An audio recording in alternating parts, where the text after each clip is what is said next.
특히 이제 요한계시록을 이제 요한계시록의 신학이나 또 요한계시록을 통해서 말씀하시는 성령의 음성을 어떻게 올바르게 이해할 것인가, 이제 그게 늘 고민이고 관건이지 않습니까? 근데 우리가 이제 처음에 요한계시록을 이해하기 위해서 가장 먼저 다뤄야 될 부분이 이제 구조론입니다. 요한계시록의 구조론. 그래서 구조론 하니까 이제 좀 어렵게 생각하실까 봐 좀 두려운 마음도 있지만, 사실은 이 구조론, 그러니까 요한계시록 전체 구조가 어떻게 되어 있는지를 이해를 해야만이 그래도 이 요한계시록을 좀 성경적으로 바르게 해석을 할 수 있다고 믿기 때문에 이 시간부터는 좀 구조에 대해서 조금 생각을 해보려고 합니다.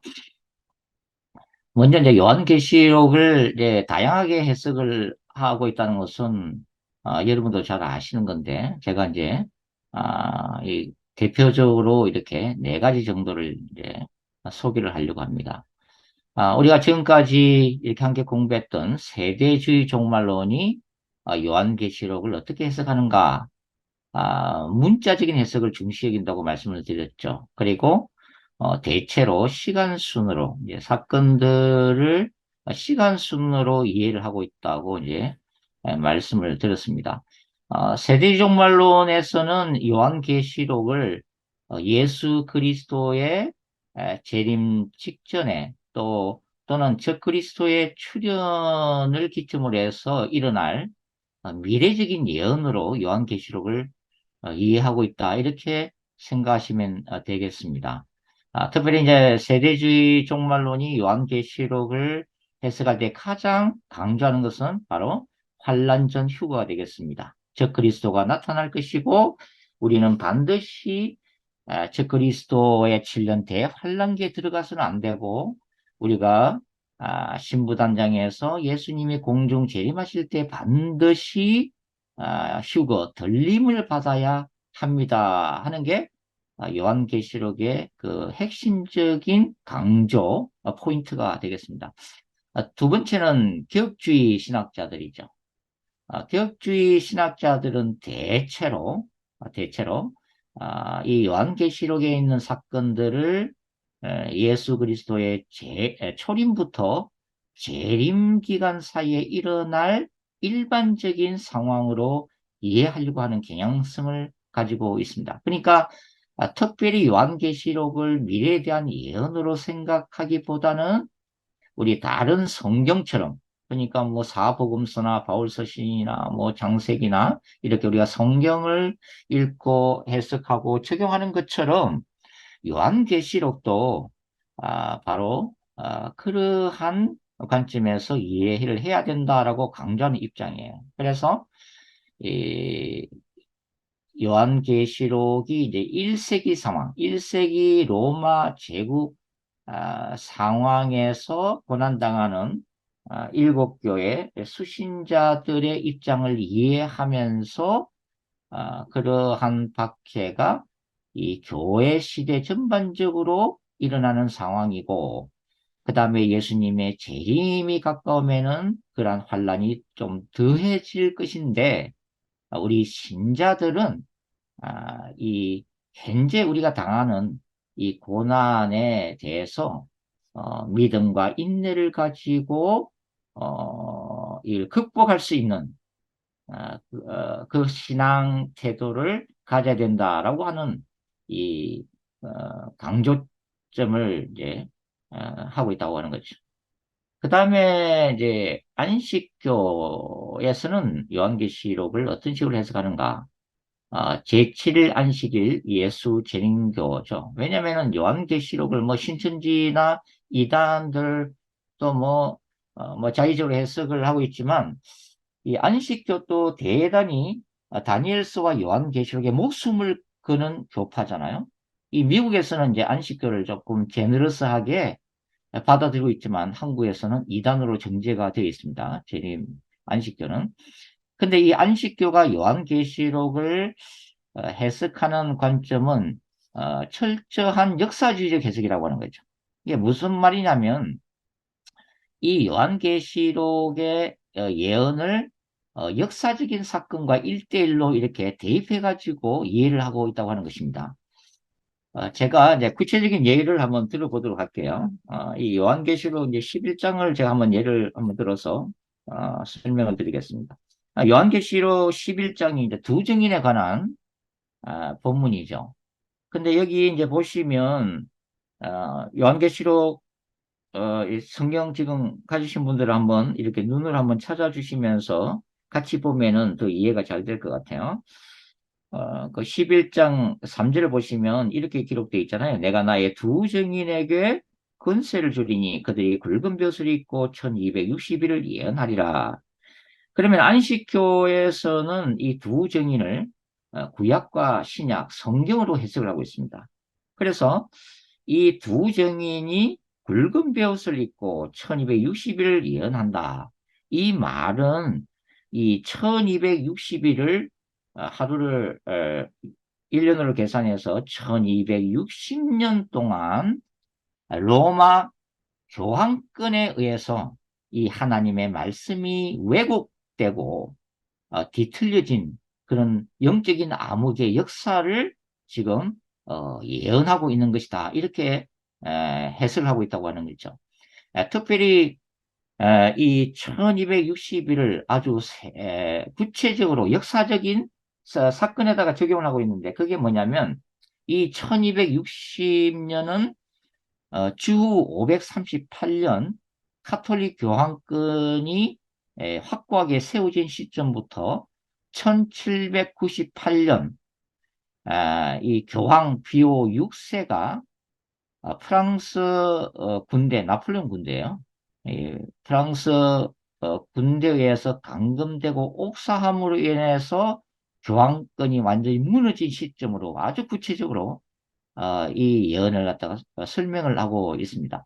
특별히 이제 또 뭐 이렇게 7절 보시면 그들이 그 정언을 마칠 때에 무저갱으로부터 올라온 짐승이 그들과 더불어 두 증인이죠. 그들과 더불어 전쟁을 일으켜 그들을 이기고 그들을 죽일 터인즉 두 증인이 무저갱에서부터 올라오는 짐승에게 죽임당한 사건을 어떻게 해석하고 있냐면은 이것 바로 프랑스 혁명이다. 프랑스 혁명이 일어남으로 인해서 인본주의 사상이 퍼지기 시작했고 특별히 이 프랑스 혁명의 결과로 인해서 성경이 불살라지고 성경 읽는 것이 금지된 바로 그 기간을 얘기하는 거다. 뭐 3년 뭐 몇 개월 정도 이렇게 기간인가 봐 역사적으로. 네, 그걸 이제 적용을 하고 있다고 하는 거죠. 이게 철저하게 역사적인 사건에서 이 사건들을 찾아내 가지고 요한계시록 11장에다가 적용하면서 이렇게 11장이 예언이 성취되었다. 이렇게 이제 보고 있다고 하는 거죠. 그 다음에 이 요한계시록에서 13장 같은 것을 보면은 13장 3절 보시면은 그의 머리 하나가 상하여 죽게 된 것 같으니 이 바다에서 올라오는 짐승이죠. 그의 머리 하나가 상하여 죽게 된 것 같더니 그 죽게 되었던 상처가 나음에 온 땅이 놀랍게 여겨 짐승을 따르고 그러면 이 구절을 안식교에서는 어떻게 설명하고 있냐면 그의 머리 하나 이 바다에서 올라오는 짐승을 교황으로 보는 거예요. 교황으로 보고 적그리스도가 교황이라고 해석을 하고 있는 거죠. 그리고 이 교황의 교황권이 거의 죽게 되었다. 아까 이제 비오 6세 얘기를 했잖아요. 비오 6세가 감금당하고 옥산 사건을 교황권이 완전히 무너져 역사적으로 무너져 내려서 거의 죽게 되었는데 다시 살아났다는 거예요. 이 교황권이. 그러니까 언제 살아났느냐?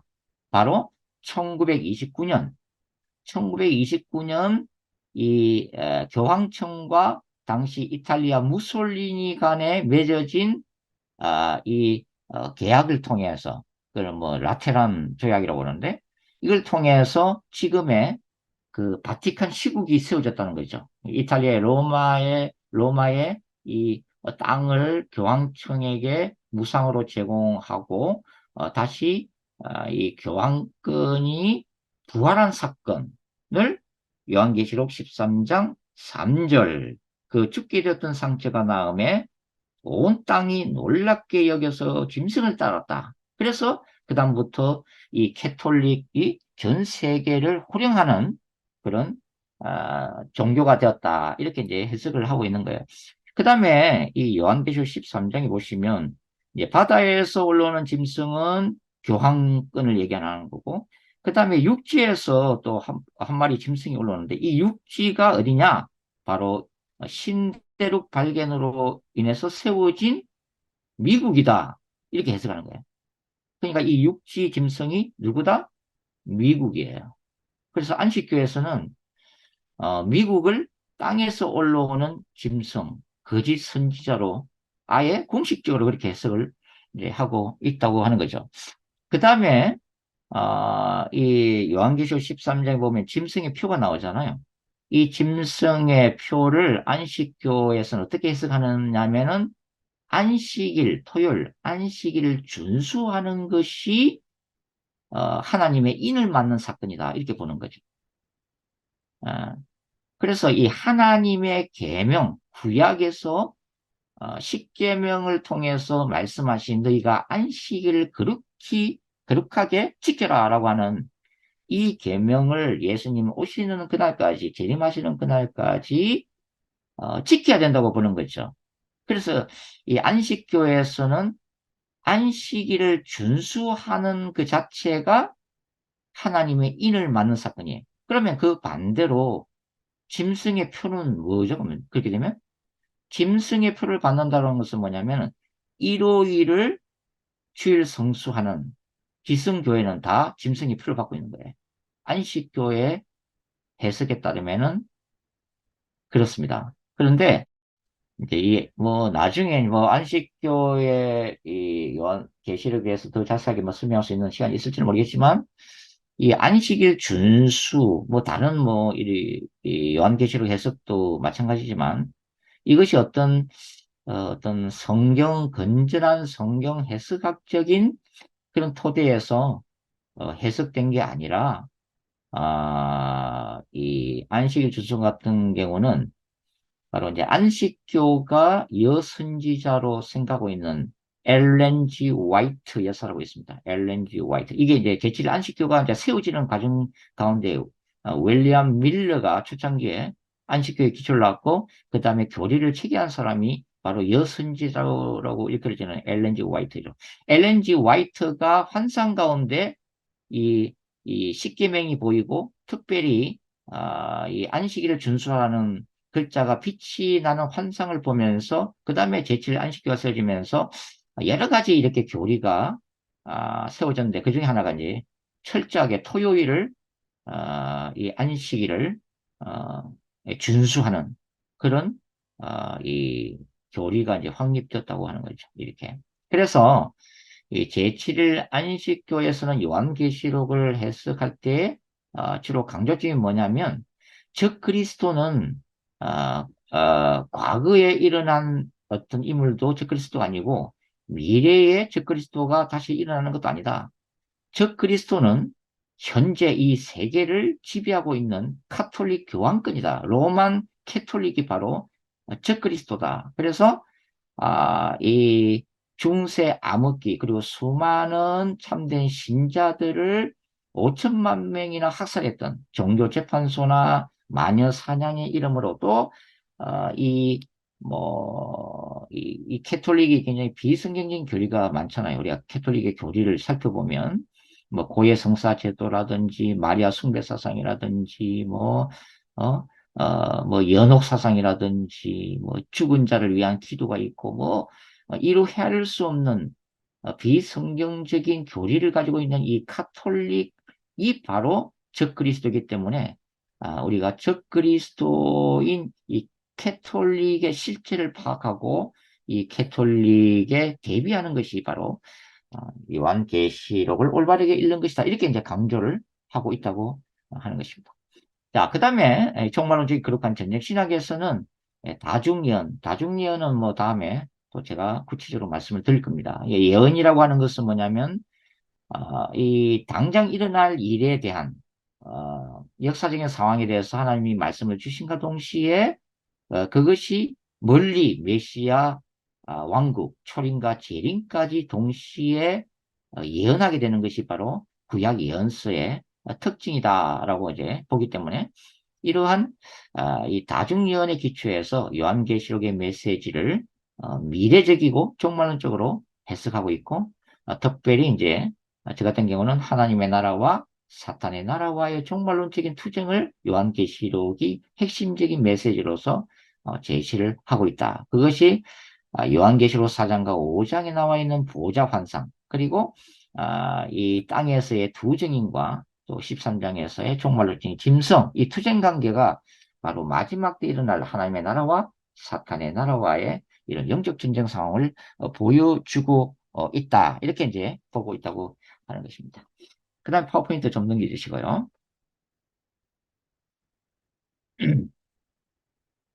자, 이런 요한계시록 전체 구조를 우리가 아는 것이 왜 필요한가입니다. 그것은 일종의 그 조감도, 조감도가 하늘에서 이렇게 내려다보는 거잖아요.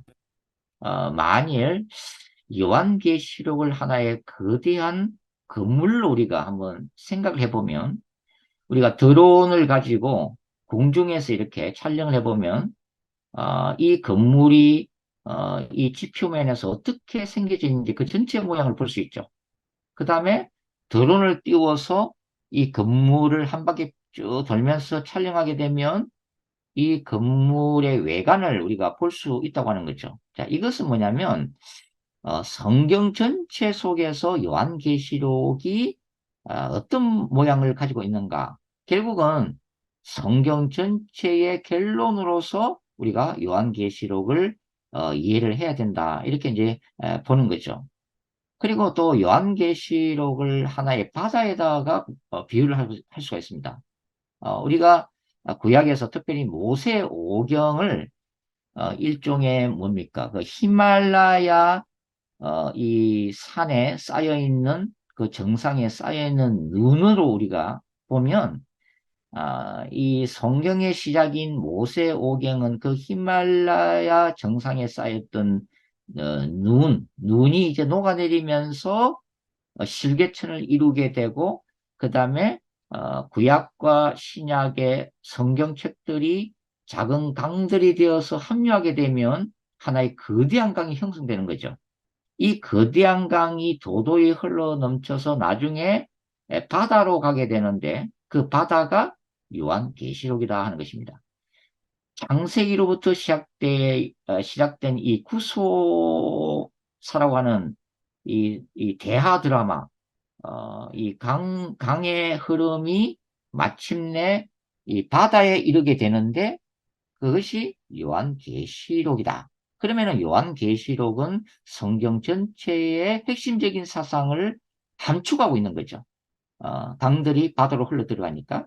그럼 요한계시록을 우리가 올바르게 이해하기 위해서는 성경 전체의 사상들을 이해를 해야 된다. 왜? 요한계시록 안에 성경 전체의 그런 이런 신학 사상들이 녹아 있기 때문에 우리가 이해를 해야 된다고 하는 거죠. 특별히 이제 이 구약과 신약을 연결해서 요한계시록을 이해를 해야 된다고 하는 거죠. 특별히 성경 전체를 다 이해를 하지만 그 중에서도 핵심적인 책들이 바로 다니엘서, 에스겔서, 이사야, 요엘, 뭐 스가랴 등을 들 수가 있을 것 같아요. 제가 이제 간단하게 한번 또 말씀을 드려볼게요. 자, 다니엘서를 우리가 왜 요한계시록과 관련해서 이해를 해야 되는가? 다니엘서 2장에 보면은 느부갓네살의 금신상 환상이 나오죠. 네 개의 제국에 대한 환상입니다. 그것이 다니엘 7장하고 연결되잖아요. 바다에서 나오는 네 마리의 짐승, 역시 네 개의 제국을 얘기하는 거죠. 이 네 개의 제국 중에서 마지막 제국에서 나오는 존재가 바로 다니엘서 7장부터 12장에 나와 있는 작은 뿔입니다. 이 작은 뿔이 바로 계시록 13장에 바다에서 나오는 짐승하고 연결되기 때문에 우리가 다니엘서를 이해를 해야 되고, 그 다음에 다니엘서 9장에 나오는 특별히 71회, 자, 71회의 마지막 한 1회를 세대주의 종말론은 7년으로 이해를 하고 있잖아요. 그리고 대환란으로 이해를 하고 있기 때문에 이 7집 이래를 우리가 이해를 해야 이 예수님의 재림 직전에 일어날 대환란이라고 하는 것을 이해를 할 수가 있다고 하는 거죠. 그 다음에 에스겔서도 굉장히 중요하죠. 에스겔서 1장에는 선지자 이 에스겔이 포로된 땅, 그 그발감강에서 본 이 그룹 환상을 얘기하고 있잖아요. 이 그룹 환상은 또 어디 나와요? 요한계시록 4장에 나오죠. 네 짐승이라는 이름으로 나오고 있죠. 그 다음에 에스겔 2장과 3장에는 에스겔이 하나님의 두루마리를 입으로 먹어서 소화하는 장면이 나와요. 이 어디서 나오죠? 요한계시록 10장에 나오죠. 사도 요한에게 힘센 천사가 두루마리를 주면서 이것을 먹고 소화하라. 바로 에스겔과 똑같은 상황입니다. 그 다음에 에스겔 9장은 제가 지난번에 말씀을 드렸죠. 예루살렘 멸망 직전에 예루살렘을 방문한 천사에게 하나님이 예루살렘 성읍을 두루 다니면서 정말 하나님의 마음을 가진 자들 찾아서 이마에 표를 해라. 그게 이 요한계시록 13장에 나오는 짐승의 표와 대비되면서 시온 산에서는 14만 4천의 이마에 아버지 이름과 이 어린 양의 이름이 새겨져 있는 것과 연관된다고 이미 제가 말씀을 드렸습니다. 그 다음에 에스겔서 38장과 39장에 보면은 곡과 마곡이 나오죠. 이 곡과 마곡 개념은 요한계시록 20장에 나오는 곡과 마곡하고도 연결되고 또 이 곡과 마곡의 결과로 이제 예루살렘을 공격했던 곡과 마곡 군대가 하나님에 의해서 멸절되면서 수많은 시체가 들판에 쌓이고 새들이 그 시체를 어, 쪼아먹는 장면은 바로 요한계시록 19장에 예수께서 재림하실 때에 이 예수님의 거룩한 전쟁의 결과로 이 하나님의 대적들이 뭡니까? 대적들이 시체가 세계 쫓아 모임을 당하는 똑같은 이제 환상이죠. 그걸로 연결이 되고 있죠. 그 다음에 우리 에스겔서 40장부터 48장까지는 에스겔 성전 얘기가 나오죠. 자, 이 에스겔 성전을 볼 때 첫 번째로 우리가 성막이나 성전 구조를 알아야만이 요한계시록 6장에 나오는 이 제단 옆에 있던 천사가 분향단에서 성도들의 기도를 받아서 땅에 쏘는 장면, 그 다음에 요한계시록에 한 번씩 등장하는 하늘의 언약궤가 보이는 환상, 그 다음에 뭐 요한계시록 15장 같은 경우는 이 하늘의 성전이 열리는 이런 것들을 이해할 수가 있다고 하는 거죠. 다 연결되어 있는 거죠. 그리고 무엇보다도 이 에스겔 성전은 결국은 요한계시록 21장과 22장에 나오는 새하늘과 새 땅, 특별히 에스겔 47장 성전에서 나온 물이 차고 넘쳐서 그 강을 이루고 그 다음에 강 주변의 죽은 나무들을 다시 살리는 장면은 바로 요한계시록 22장 1절과 2절에 그대로 기록이 되어 있다고 하는 거죠. 그래서 우리가 에스겔서도 이해를 해줍니다. 그 다음에 이사야서 같은 경우는 이사야서 특별히 65장, 66장 예루살렘의 회복과 영광에 대한 이런 예언은 결국은 새하늘과 새 땅, 새 예루살렘으로 연결될 수밖에 없다. 그 다음에 요엘서도 마찬가지죠. 요엘서 보시면 1장과 2장에 보면 메뚜기 때 재앙이 나와요. 이 메뚜기 때 재앙은 나중에 요한계시록 9장에 보면은 황충 재앙으로 연결이 되죠. 그리고 이 요엘 3장에 보시면은 그 하나님의 그 심판 여호사밧 골짜기에서 이스라엘의 대적을 물리치시는 사건, 야훼의 날 이런 것들은 그리스도의 재림과 그 다음에 계시록 20장에 나오는 백보자 심판으로 나중에 또 발전이 되어지게 되는 거죠. 스가랴서도 마찬가지입니다. 스가랴서 1장에 보면은 이 네 마리의 말이 나와요. 붉은 말도 나오고 뭐 검은 말도 나오고 막 그러잖아요. 이런 것들은 또 요한계시록 6장에 보면은 첫째인, 둘째인, 셋째인, 넷째인의 말 한 마리씩 나오는 장면하고도 오버랩되고 있고 그 다음에 스가랴 3장과 4장에는 바로 두 감람나무 얘기가 나오죠. 제사장 요수아와 총독 스룹바벨이 두 감람나무. 이건 계시록 11장의 두 증인에게 이는 두 감람나무요 두 촛대니라고 하는 구절에 적용이 되어지고 있죠. 그 다음에 뭐 스가랴 12장부터 14장까지는 바로 재림 상황과 이렇게 구약적인 관점에서 바로 그리스도의 재림 상황과 연결될 수 있다. 그래서 결국은 이런 구약과 신약이 연결될 때에 요한계시록을 좀 더 넓고 깊게 알 수가 있다. 이렇게 말씀을 드릴 수가 있죠. 자, 그래서 우리가 이 구조론, 요한계시록 전체 구조를 이해할 때 조감도뿐만 아니라 이제 설계도면도 우리가 이해를 해야 되는 거죠. 여러분, 설계도면이 뭐예요? 설계도면이란 것은 이 설계도면을 펼쳐보면 이 어떤 건물에 대해서 아주 자세하게 알 수가 있죠. 아, 그러니까 이 설계사들은 설계 도면만 보면 그 건물의 이 전체 모습뿐만 아니라 세부적인 사항까지도 다 알 수가 있다고 하는 것입니다. 그래서 우리가 이 요한계시록의 설계 도면을 보면 요한계시록 1장부터 22장까지 22층 건물인데 그러니까 각 층마다 어떤 구조로 되어 있고 그 건물마다 지하실이 어디고 보일러실이 어디고 그 다음에 각 층에는 어떤 방들이 있고 이런 것들을 설계도면을 보면 알 수가 있다고 하는 거죠. 그 설계도면을 일단은 봐야 그 다음에 이제 전체 구조와 방들과 여러 가지 부대 시설을 알아야 그 다음에 그다가 가구를 들여놓을 거 아니에요. 그 가구라고 하는 게 바로 한 구절 한 구절을 이해하는 거죠. 그래서 이 설계 도면을 우리가 이해를 해야 된다. 그것이 바로 요한계시록 전체 구조를 이해하는 구조론이라고 할 수가 있겠습니다. 그래서 이 구조가 굉장히 중요하다고 다시 제가 말씀을 드리고 싶어요. 자, 그 다음에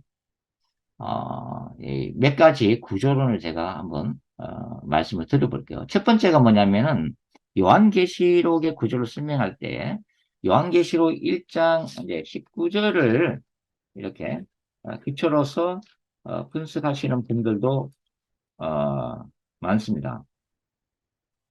요한계시록 1장 19절 뭐라고 되어 있어요? 그러므로 네가 본 것과 지금 있는 일과 장차 될 일을 기록하라. 그랬잖아요. 그래서 요한계시록이 이렇게 3등분되어 있다. 요한계시록의 구조는 삼중 구조로 되어 있다. 이렇게 이제 보시는 분들도 있다는 거죠. 그래서 네가 본 것은 과거의 일, 요한계시록 1장을 얘기하고 이제 있는 일은 현재 일로서 2장과 3장, 소아시아 7교회 메시지를 얘기하고 장차 될 일은 미래에 일어날 일로서 4장부터 22장까지의 사건이다. 이렇게 이제 구조를 파악하는 방법이라고 하는 거죠. 그 다음 파워포인트 한번 보여주십시오. 자, 구조론 이걸 설명하면서도 좀 들으시는 분들이 어렵게 생각하지 않을까 이렇게 좀 걱정도 되는데 그런데 여하튼 이 구조론은 넘어가야 될 산입니다. 이 산을 우리가 등산할 때 올라가는 게 굉장히 힘든데 땀을 흘리면서 힘든데 근데 정상에 올라가서 이렇게 확 트인 시야를 보면은 야호 하고 이렇게 할 수 있잖아요. 그런 것처럼 이 구조를 여러분들이 이해를 하셔야 힘든 등반을 하셔야 산꼭대기에서 이게 영적인 시야가 좀 많이 이렇게 열릴 수 있기 때문에 등산을 하셔야만 합니다. 자, 두 번째는 음, 엔프뉴마티 이제 그러니까 그리스도 안에서 이런 뜻이에요. 예? 아니 성령 안에서 이런 뜻이죠. 성령 안에서. 그러니까 무슨 얘기냐면은 이 요한계시록 안에서 엔프뉴마티 성령 안에서 또는 성령에 감동하여 이런 구절이 네 번 나와요. 네 번. 그래서 1장 10절, 4장 2절, 17장 3절, 21장 10절. 그래서 이 네 번 나오기 때문에 4등분을 하는 거예요. 요한계시록을 4등분을 해가지고 이해하려고 하는 구조 방식입니다. 뭐 이것도 참고할 만하죠. 그 다음에 세대주의 종말론적인 구조를 한번 보겠습니다. 그럼 세대주의 종말론에서는 요한계시록 전체 구조를 어떻게 이해하고 있느냐?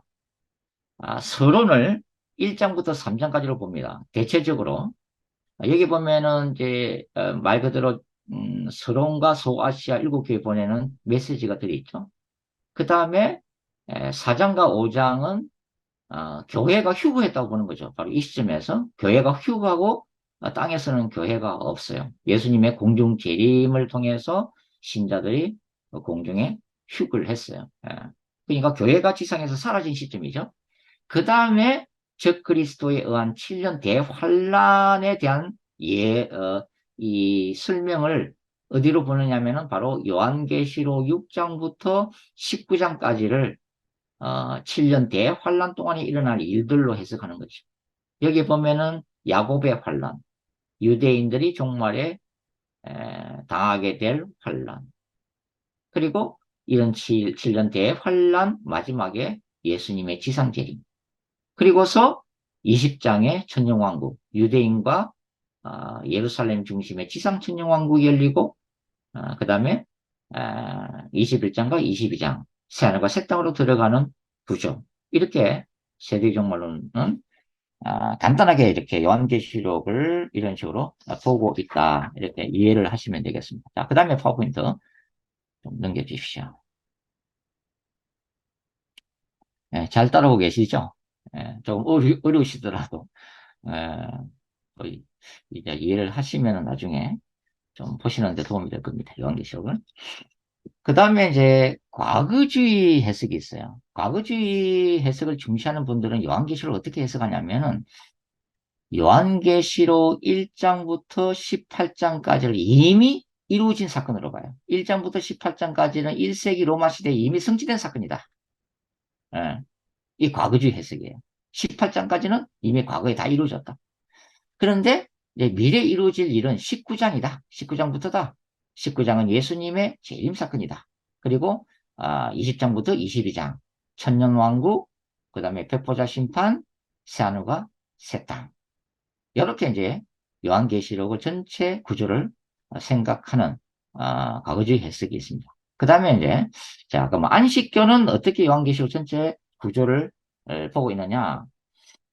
안식교에서는 요한계시록 1장부터 14장, 거기 보시면은 세 천사의 기별이 있어요. 그래서 여러분들이 유튜브에서 동영상 요한계시록 강의를 들을 때, 첫째 천사의 기별, 둘째 천사의 기별, 셋째 천사 기별, 이런 단어가 나오면, 이거 안식교구나. 이렇게 생각하시면 돼요. 그래서 요한계시록 1장부터 14장까지는 이미 역사적으로 성취된 사건이다.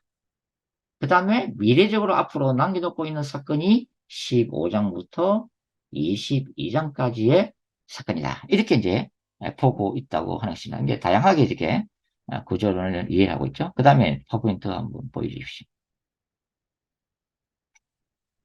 자, 이제 요한계시록에서 일곱 인, 일곱 나팔, 일곱 대접을 어떻게 해석하느냐. 이게 또 굉장히 중요하죠. 세대주의 종말론에서는 일곱 인 재앙과 일곱 나팔 재앙과 일곱 대접 재앙을 서로 다른 재앙으로 봅니다. 물론 이 안에서도 조금 다른 해석도 있긴 있지만 일반적으로 그렇다는 얘기예요. 그런데 이러한 재앙들이 대체적으로 시간순으로 일어난다. 그러니까 일곱 인 재앙이 끝나면 그 다음에 일곱 나팔 재앙이 일어나고 일곱 나팔 재앙이 끝나면 일곱 대접 재앙이 시간순으로 일어난다. 이렇게 해석하고 있다고 하는 거죠. 세계적 말로. 그 다음에 개혁주의에서는 어떻게 보고 있느냐. 자, 교회 시대에, 초림부터 재림까지의 교회 시대에 일어나는 환란인데, 일곱 인, 일곱 나팔, 일곱 대접은 서로 다른 재앙들이 아니라 사실은 똑같은 재앙이다. 똑같은 재앙인데, 이 재앙을 세 번 반복을 해서 설명을 해주고 있다. 이렇게 해석을 하고 있다고 생각하시면 되겠습니다.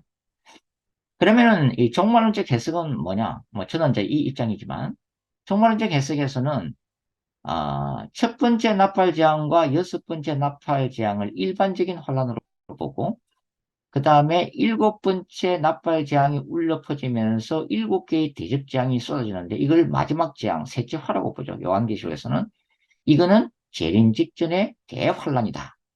이렇게 크게 두 가지 구조. 물론 요한계시록에서는 첫째 화, 둘째 화, 셋째 화 이렇게 또 3등분 하기도 해요. 여하튼 이런 식으로 구분해서 이해를 하는 입장입니다. 자, 일곱 나팔, 일곱 대접 재앙을 이제 조금 이해를 해볼 텐데요. 어, 이부분부터는 이제 성경을 요한계시록 보시면서 이제는 눈으로 이렇게 보시면서 이렇게 이해하는 게, 이 요한계시록의 전체 구조를, 어, 이해할 수 있는 효과적인 방법입니다. 귀로만 들으면은 여전히 모르세요. 그래서 직접 이렇게 눈으로 이렇게 이제는 보셔야 돼요. 눈으로 보면서 자꾸 익히셔야 됩니다. 그래서 요한계시록 6장을 한번 펼쳐보세요. 요한계시록 6장을 펼쳐서 보시면은 그냥 큰 그림을 지금 이해하는 거죠. 자, 요한계시록 아, 6장에는 첫째 인부터 둘째 인, 셋째 인, 넷째 인, 다섯째 인, 여섯째 인이 나오죠. 제가 그래서 첫째 인부터 여섯째 인까지 나와 있는데 이 환상은 뭐냐면 환란에 대한 요약을 하고 있는 환상이라고 생각하시면 돼요. 그러니까 큰 그림에 환란에 대해서 이런 식의 재앙들이 일어날 것이다. 첫째 인부터 시작해서 여섯째 인까지 환란이 일어날 것이다. 여섯째 인의 끝나는 시점은 예수님의 재림 사건. 그래서 여섯째 인의 사건이 바로 아, 이 예수님의 재림 직전에 일어날 우주적인 징조라고 이미 몇 번 말씀을 드렸어요. 구약에 나오는 야훼의 날. 이 재림으로 끝나는 거예요. 이게 큰 그림이에요. 자, 그리고서 요한계시록 8장을 제가 보시라고 말씀을 드렸죠. 8장 1절과 2절 다시 읽어보겠습니다. 자꾸 눈에 들어가야 되니까. 8장 1절과 2절 일곱째 인을 떼실 때에 하늘이 반 시간쯤 고요하더니 자, 일곱째 인을 떼는 거예요.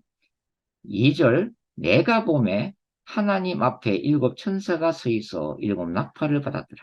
자, 그래서 시간순이 아니라고 말씀드렸습니다. 무슨 얘기냐면은 여섯째 인 재림 사건까지 일어났기 때문에 시간순으로 따지면은 일곱째 인이 떼질 때는 뭐가 나와야 돼요? 천년왕국이 열려야 돼요. 왜? 재림이 일어났으니까. 재림이 일어났으니까 그 다음에 뭐 지상 천년왕국이든 아니면 무천년설적으로 상징적 천년왕국이든 간에 천년왕국에 대한 설명이 와야죠. 시간순으로 따지면. 말 그대로 계시록 20장이 뒤따라와야 되죠. 실제적으로는. 그러고서 뭐, 백보자 심판이나 뭐, 새하고 새 땅 환상이 바로 붙어야 되는데 그게 아니라 2절 하나님 앞에 일곱 천사가 서 있어 일곱 나팔을 받았더라. 그러니까 일곱째 인을 떼실 때는 일곱 명의 천사가 쭈루루루 나와가지고 나팔을 들고 서 있는 거예요. 일곱 나팔, 일곱 개의 나팔, 이 재앙을 이제 쏟아 부으려고 준비를 하는 거예요. 결국은 그 무슨 얘기냐면은 첫째 인부터 여섯째 인까지가 환란에 대한 큰 그림을 보여줬다면은 일곱째 인이 떼질 때는 첫째 인부터 여섯째 인까지의 내용을 아주 구체적으로 다시 설명을 하는 환상이라고 하는 거죠. 이해가 되십니까? 자, 자, 여기까지만 좀 말씀을 드리고요. 그러니까 일곱째 인을 떼실 때에 일곱 명의 천사가 쭈루루루 나와가지고 나팔을 하나씩 하나씩 불기 시작하는 거예요. 첫 번째 천사 나팔장, 두 번째 천사 나팔장, 세 번째, 네 번째, 다섯 번째, 여섯 번째, 일곱 번째 이렇게 쭈루루루 불면서 재앙이 쏟아지는 거예요. 자, 그리고서 11장으로 보겠습니다. 이건 눈으로 직접 보셔야 돼요. 자꾸 익히셔야 됩니다. 요한계시록 11장 15절 보겠습니다. 자, 첫 번째 천사 나팔 불고, 두 번째 나팔 불고, 세 번째 불고, 네 번째 불고, 다섯 번째 불고, 여섯 번째 불고, 그 다음에 11장 15절, 요한계시록 11장 15절, 드디어 일곱 번째 천사가 나팔 붑니다. 일곱째 천사가 나팔을 불매 하늘에 큰 음성들이 나서 이르되 세상 나라가 우리 주와 그의 그리스도의 나라가 되어 그가 세세토록 왕노로 하리로다 하니로부터 시작해서 19절까지 19절까지가 일곱째 천사가 나팔을 불 때 일어난 일들이에요. 자, 일곱째 천사가 나팔을 불었습니다. 그리고 이 19절을 보시면은 일곱 천사가 나팔을 불 때 어떤 일이 생기냐면은 이에 19절 하늘에 있는 하나님의 성전이 열리니 성전 안에 하나님의 언약궤가 보이며 또 번개와 음성들과 우레와 지진과 큰 우박이 있더라. 이게 뭐냐면 마지막 이제 심판을 준비하고 있다고 하는 거죠. 번개, 음성, 우레, 지진, 큰 우박. 마지막 재앙이 이제 준비가 되어지고 있죠. 자, 그 다음에 이제 12장 잊어버리시고 13장 잊어버리시고 14장 신경 쓰지 마시고 어디로 가냐면 15장으로 보세요. 15장. 중간에 있는 거 잊어먹었어요. 이제 지금 순서대로 지금 따라가서 지금 설명하는 거예요. 자, 15장 보시면은 15장이 1절 또 하늘에 크고 이상한 다른 이적을 보며 일곱 천사가 일곱 재앙을 가졌으니 그 마지막 재앙이라 하나님의 진노가 이것으로 마치라. 자, 15장은 우리가 아까 읽었던 11장 15절하고 바로 연결해서 붙어야 돼요. 원래가 순서대로 따지자면. 중간에 있는 것들은 다 삽입장들이에요. 예, 나중에 왜 그 들어왔는지는 다음에 또 제가 설명을 자세하게 드릴게요. 지금 생각하지 마시고 그냥 순서만 생각하세요. 11장 다음에는 15장이 붙어야 돼요. 똑같은 환상이에요. 그러니까 일곱 번째 천사가 나팔 부니까 어, 어, 일곱 천사가 또 쭈루루루 나와가지고 마지막 재앙을 준비를 하고 있는데 그 마지막 재앙이 뭐예요?